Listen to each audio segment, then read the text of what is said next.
Welcome to Lecture 15 for Chemistry 312, Radiochemistry.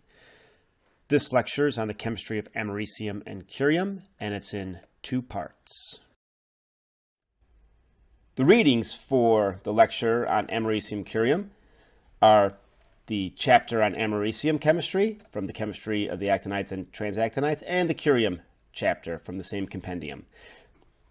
We're combining these elements because of their chemical similarities. We'll see that both of these elements are primarily trivalent actinides. However, we can make +5, +6 of the americium and the +4s of both elements. But they're not really the dominant oxidation states. And what really happens in the actinides is we go from thorium being +4, protactinium, that's +5, then uranium +6, neptunium +5, plutonium +4. Those are the primary oxidation states for all the elements except thorium. There's multiple oxidation states. And then from americium out towards the end, except for nobelium, all the actinides are primarily trivalent. You get some differences. For instance, berkelium can have a +3, +4 oxidation state. But basically, we're starting to have this trend in the actinides where we're going back to +3.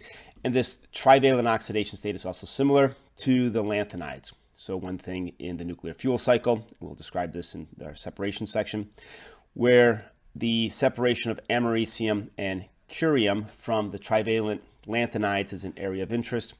And that is separation is achieved through exploitation of the behavior of the 5f electrons. So in the first part of the lecture on americium curium, we're going to describe the nuclear properties of americium. We'll talk about the production of the isotopes. Americium, there's a use of americium. It's primarily used in smoke detectors as an alpha source for helping determine whether or not there's smoke particles. We'll describe how that actually operates in another lecture. And then we'll talk about the separation and purification.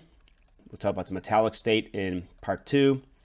Compound solution chemistry, coordination chemistry, and then cover the same topics for curium, really focusing on what's the unique properties of curium, because there's overlap between the americium and the curium. And here we see metallic americium and curium, particularly with a short-lived isotope. This is a picture of the actual glowing from the short-lived isotope of curium, of a curium compound.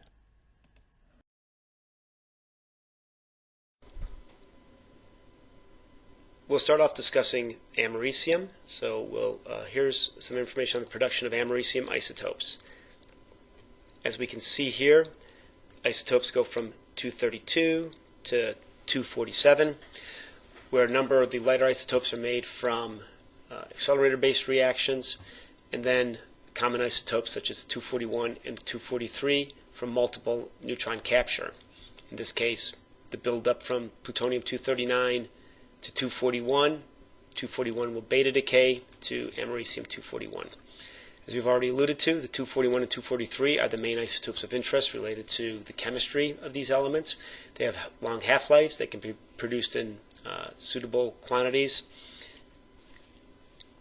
The americium-241 is a source for low-energy gammas. You've used it in calibration sources. It's a 59 keV gamma ray. There's also 2 alphas associated with this, and americium-241 is employed in smoke detectors because of these alpha energies. Americium-241 is also good for making neutron sources, where the americium-241 can be coated onto beryllium. The alpha from the americium reacts with the beryllium, causing the production of a neutron. Americium-243 is from the further irradiation of plutonium. Carried further, you can build up to 242, capture to 243 plutonium, which undergoes beta decay. Another isotope, the americium-242, has a very high neutron fission cross-section. In fact, you can get a critical mass of the americium-242 of about 25 grams at 5 grams per liter. However, in order to achieve this, you would have to get some isotopically pure americium-242. You would have to do some isotopic separation because it's produced from the neutron activation of americium-241 forming both the ground state and the metastable state, and we see that the fission cross-section is extremely large, particularly for the metastable state. The solution chemistry of americium is similar to some of the earlier actinides. However, primarily it's thought of as trivalent. The trivalent oxidation state is easy to prepare. However, there is some exploration of divalent americium based upon the behavior of some lanthanides. As we already stated, the trivalent solution is the dominant species in solution phases, relatively easy to prepare, dissolution of either the acid, either the metals or oxides in acids. The UV visible spectroscopy can be exploited to examine americium speciation, and here's an example of the americium-3 absorbance, relatively high molar absorptivity. The compounds tend to have high coordination water. The free americium itself has around 10 inner spheres of water. So this is again typical of an actinide with high coordination environment. Americium-4 requires complexation to stabilize, so one must oxidize the 3 to the 4 and then work on the ability to stabilize the compound. And as an example, here's the an absorbance spectra of americium-4, which is 13 molar ammonia fluoride. It's a very non-standard solution. Other oxidation states of americium can be achieved. Americium-5, if you oxidize the americium-3 in near neutral solution. Ozone, hyperchlorate peroxidized sulfate are suitable oxidizing agents. And the UV visible spectroscopy gives two peaks, one near 515, the other near 715, with reasonable molar absorptivities where the speciation of the americium-5 can be identified through the spectroscopy. Americium-6 can also be achieved. It can be from the oxidation of 3 with some more aggressive oxidizing agent, or 2 molar carbonate and ozone or oxidation at 1.3 volts. The absorbances are shown here at around 1,000 nanometers with a molar absorptivity of about 100. Americium-3 also undergoes luminescence. Remember, there was a large absorption of americium at this 503. This can excite the electrons to states where they can be converted to other excited states. They can have a lifetime that's longer than your traditional de-excitation. They can be shifted, and you can see the emission bands at different energies. So this is a way of detecting americium and getting some more information about the speciation. One of the drawbacks of this is that the lifetime of the aqua ion is relatively short, 20 nanoseconds, extended to over 100 nanoseconds in D2O.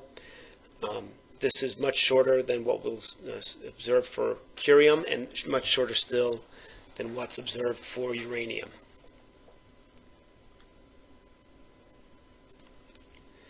These multiple oxidation states of americium can undergo autoreduction. This is due to the radiolysis and formation of radicals that can change the oxidation states. This is particularly true if you have the higher oxidation states, which are notably unstable compared to the trivalent state. This also means that there will be a difference in this reduction behavior between americium-241, which has a shorter half-life and should have a faster reduction because of that. What is noticed about this is that the rate decreases with increased acid for perchloric and the sulfuric system. And there's also some disagreement in the literature on the role of the americium concentration in the autoreduction. What is known is that the reduction rates depend upon the type of acid, the acid concentration, and there are some stepwise mechanisms where it goes from the 6 to the 3, so it'll go from the 6 to the 5 to the 4 to the 3. And it also seems that the reduction from the 5 is slower than reduction that starts at the 6. Similar to this autoreduction, americium can also change oxidation state due to disproportionation. An example here is given for Americium 4, where the Americium 4 can disproportionate to the Americium 3 and the 5. The 4 plus the 5 goes to the 3 plus the 6. So you can see if you start off with Americium 4, you could actually populate a solution with the 4, the 3, the 5, and the 6 over time. Americium 5 also undergoes disproportionation, where it'll go to the Americium 3 and the Americium 6. The solution conditions can obviously impact the oxidation state stability and the influence of disproportionation. For instance, with this reaction with the Americium 5, since it needs relatively high concentration, so 3 Americium 5s in this reaction, storing a solution of Americium 5 at lower concentration of Americium should stabilize the solution. And then here's some of the disproportionation kinetics, where we see the relative distribution of the different Americium oxidation states, the 3, the 5 decreasing, and the 6 increasing and decreasing over time. In 5 molar perchloric and 5 molar HCl, we certainly see some differences in the HCl, where it's driven to the trivalent Americium state more rapidly than in the perchloric system. As we already stated, Americium undergoes oxidation by a number of compounds. The redox kinetics, or the oxidation kinetics, of Americium 3 have been evaluated with peroxide disulfate, and this oxidant will bring Americium to the 6. There are some limits to the applicability of this system. In acid above about 0.3 molar, you get decomposition of the peroxide disulfate. So it does have some limited capabilities at those higher acid concentrations. It is found that the rates of oxidation are dependent upon temperature, nitric acid, and then which oxidizing agent one is using. In carbonate systems, the oxidation can proceeds through Americium 5. The rate for the formation of Americium 5 is found to be proportional to the oxidant. And kinetics of Americium 3 oxidation has been examined. Some data shown here for the kinetics of Americium 3 oxidation peroxide disulfate as a function of different nitric acid concentrations. And as we see, as we increase the nitric acid concentration, the rate decreases. A, which has the lowest nitric acid concentration examined in this work, has the fastest reduction. The reduction of Americium 6 has also been examined. The kinetics for the reduction of Americium 6 in perchlorate by hydrogen peroxide is first order with the peroxide and Americium, bringing the 6 to the 5 with the generation of acid and water. The reduction of Americium 6 by neptunium is first order with the Americium 6 and the neptunium 5. So the speciation of oxidized states of Americium can also be influenced by if there's other actinides in the solution. Oxalic acid reduces the Americium 6 to equimolar Americium 3 and Americium 5. In a number of these conditions, you tend not to see the stabilization of the Americium 4, but other Americium oxidation states are evident. Americium 5 reduction has been examined, and it reduces to the 3 in sodium hydroxide solutions. The reduction is reduced with sulfur compounds, as shown here. Both neptunium 4 and 5 have an influence on the Americium 5 reduction, and this has been examined in both acidic and carbonate solutions. With uranium 4, also the oxidation of uranium 4 to the 6, followed by the reduction of the Americium 5 to the 3, has also been examined with uranium in carbonate. The solution chemistry of Americium can also be complicated by radiolysis. The energy from the alpha decay releases enough energy into the system to form species that will influence the redox state of the Americium. In nitric acid, for instance, nitrous can be formed. In perchlorate, a number of species can be formed. All these influence the resulting speciation and oxidation state of americium, and you'll see differences between the 241 and 243 as was discussed earlier in the lecture. The complexation chemistry for americium has primarily been explored for americium-3. Strength of ligands are general trends with hard acids and hard base reactions. The stabilities of the resulting americium-3 solutions are similar to the trivalent lanthanides. There's some enhanced stability due to the 5f electron behavior in the americium, but this is an indication that if you could not find data for americium compounds, one could evaluate trivalent lanthanide compounds of similar ligand complexes to get an idea of how americium would behave. And here's an example of some complexation constant, Gibbs free energy, and enthalpy for a number of americium solutions, hydroxides, carbonates, fluorides, chlorides, etc., that are listed here for both solution and solid phase species. An important solution species of the americium is, of course, the hydrolysis. The mono, di, and trihydroxide species have been examined. Americium-5 appears to have two species, the mono and dihydroxide. And here's an example of some americium speciation from the CHEM database. 1 millimole of americium. You start to get a decrease of the free americium concentration around pH 6, where the formation of the americium trihydroxide at the higher pHs. In the presence of carbonate, as shown here, we see that in 1 millimole of americium, 1 millimole carbonate, the mixed americium hydroxy carbonate species dominates from around pH 5.5 to around pH 8.5.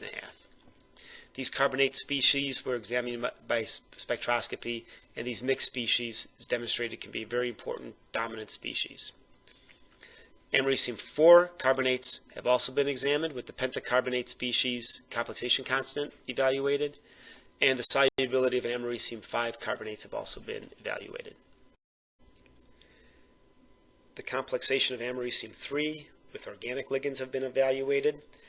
There's a general trend, as shown here, where the complexation constant increases with the number of available coordination sites. And the general trend is the more coordination sites, the higher the complexation constant. You see these are for the beta 1, which is the 1,1 complex, and then the 1,2 complex is the squares. We see that there's a general trend from here to 8. However, there are some exceptions, and that could be due to steric effects or the correct coordination environment. The fundamental chemistry that we just described on americium can be useful for separations. As we know, solvent extractions are useful separations techniques, with tributyl phosphate being a major workhorse in the nuclear fuel cycle. We know that in high acid concentrations, americium does not separate. However, in neutral or low acidic solutions with high nitrate, tributyl phosphate can be used to separate americium, extract americium into the organic phase. If americium is oxidized to the 6th state, you can get separations and extraction in 1 molar nitric acid. You can get good separations from neodymium due to the oxidation. And studies have shown using some polyoxymetallates, such as what's shown here, to stabilize the americium-6 so that it can be separated. There's other separations, dibutyl butyl phosphonate. It's similar functional group to tributyl phosphate, and it's shown to have a stronger extractant for americium than tributyl phosphate. Trialkyl phosphine oxides, as shown here, we increase the basicity of the P double bond O group from tributyl phosphate to the dibutyl butyl phosphonate to this molecule here, so that we can increase the extraction of americium. Americium and curium is extracted from 1 to 2 molar nitric acid with this ligand. And studies have shown with 30% TRPOs in kerosene, americium, curium, and the trivalent, tetravalent neptunium, plutonium, hexavalent uranium can be extracted. And these were done with C6 and C8 functional groups on the TRPO. Other solvent extractions that are used for americium includes HDEHP. This is part of the Tall-Speak process. which you can look at. You can look up in some links on the separations page, and will be part of the separations presentation. Tallspeak uses HDEHP, nitric acid, DTPA, and lactic acid. So this organic, the HDHP, is shown here. It goes into the organic phase. The DTPA, diethylene triamine pentacetic acid, remains in the aqueous phase, and lactic acid is used as a buffer.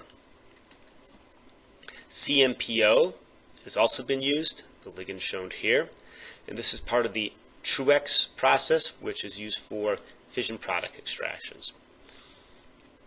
So separation from the lanthanides and actinides from the fission products. And this it also employs tributyl phosphate, the CMPO, oxalic acid, lactic acid, again as a buffer, and DTPA. Other extractants that have been evaluated include some amine salts. They've been evaluated in low acid, high nitrate, or chloride solutions. Common extractant is called this aliquot 336, which is shown here. This is useful for extracting in low acid and high salt solutions, and you get an extraction sequence of curium being less than californium, americium, and einsteinium. This has been examined at Argonne National Lab for process separations involving americium, the aliquot 336. There's also a number of amide extractants. The amide functional group is shown here.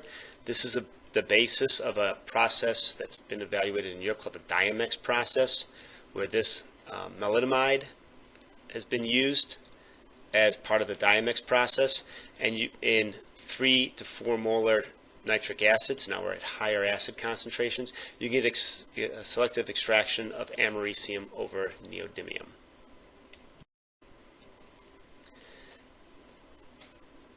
Other separations have included separations of americium from the lanthanides with an extraction reaction. An example that's shown here is with Cyanex 301. This compound is shown here. This ligand is stable in acid. And as an example shown here, there's distributions of the trivalent americium and the trivalent lanthanides in 1 molar Cyanex. That's around 16 mole percent of Cyanex 301 in heptane.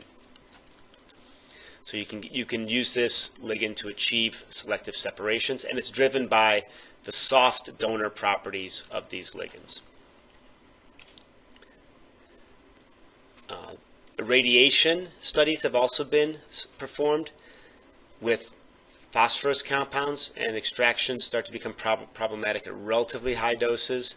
And this has led to the synthesis and characterization study of other phosphonic acids that tend to be less sensitive to acid concentration, less sensitive to radiation and hydrolysis effects.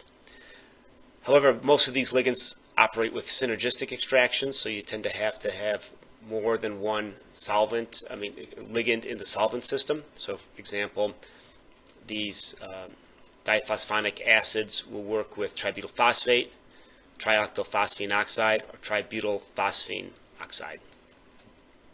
The aqueous phases are between 0.1 and 1 molar. So the acidity isn't as high as some of the extractants that we saw on the previous page, but they're in a regime which is relatively easy to control.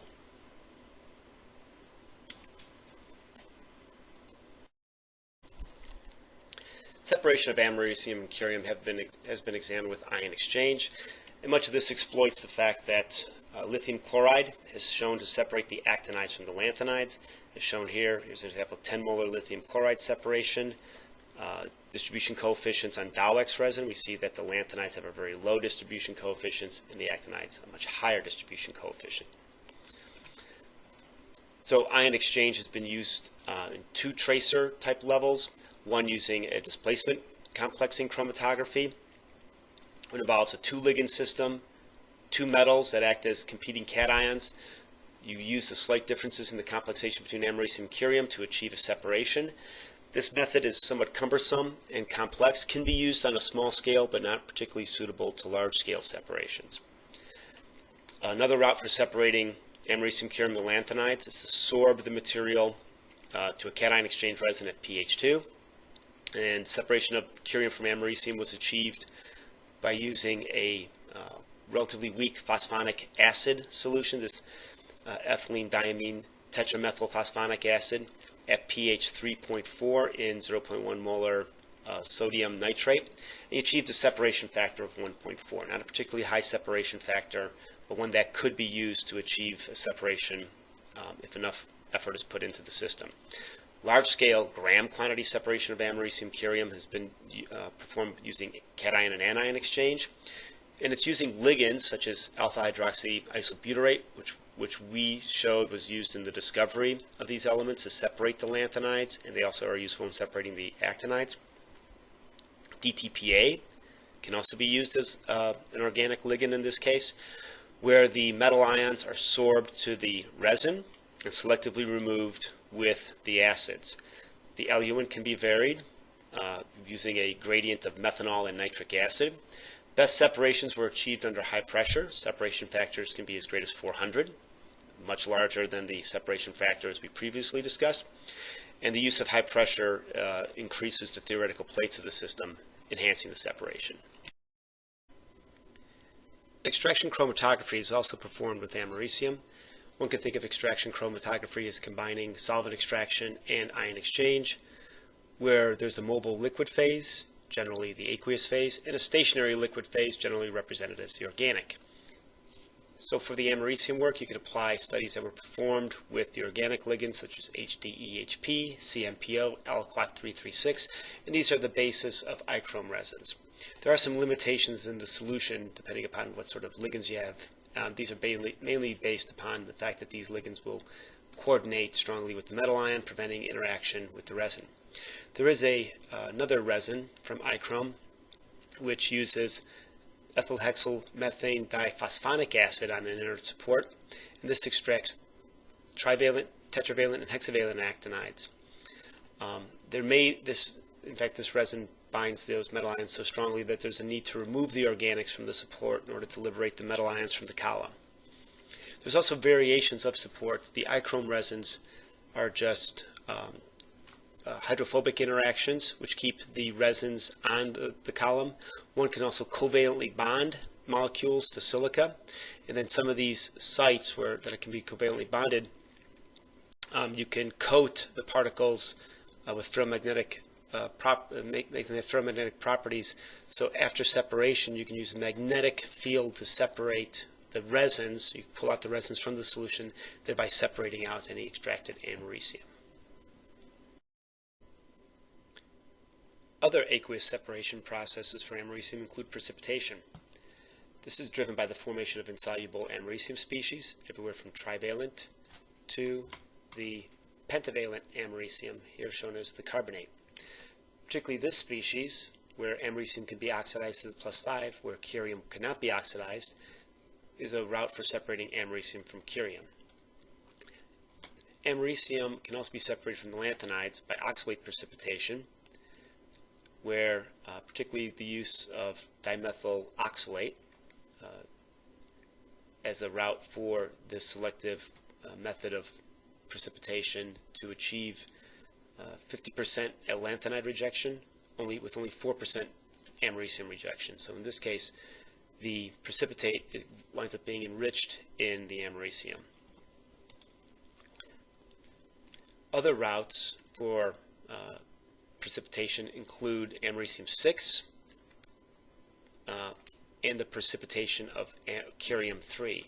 So in this route, the hexavalent state is soluble, where curium, as a trivalent, could be precipitated by such species as the fluoride. There's also pyrochemical processes for separating americium, particularly from plutonium, where if in a molten salt system oxygen is introduced, plutonium dioxide forms and precipitates. And americium can also be partitioned between liquid bismuth or aluminum and molten salts. This could be thought of as a solvent extraction system, where the solvents are molten salt and a liquid metal. distribution coefficients of 2 for the aluminum system have been achieved for americium. Volatility-based separations of americium from plutonium can also be achieved by exploiting the the plutonium hexafluoride, which is volatile.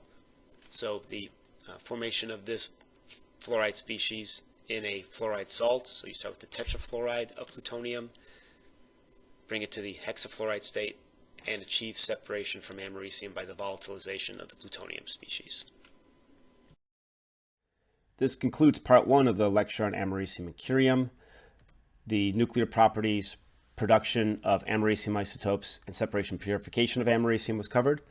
When you've completed this lecture, please move on to part 2.